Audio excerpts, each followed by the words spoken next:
Welcome back. In today's video, I'm gonna be showing you how to see all blocked number or contact on iPhone. That is, I'm gonna be showing you how to see all the contact you have blocked on your iPhone.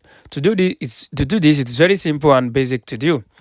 The first thing you want to do, you want to go to your settings on your iPhone.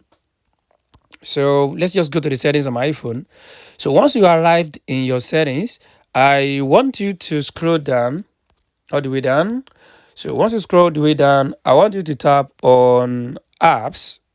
So once you tap on apps, if you check the upper side, you are going to see a search box over there.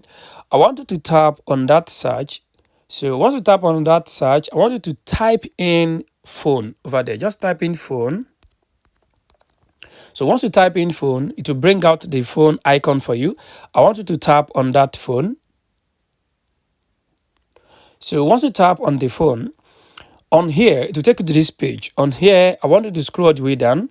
Once you scroll the way down, you are going to see something like blocked contacts. So I want you to tap on that block contacts. So once you tap on that block contact, it's going to display all the contact you have blocked on your iPhone. So guys, if this video helped you, I want you to like and subscribe. Thanks for watching.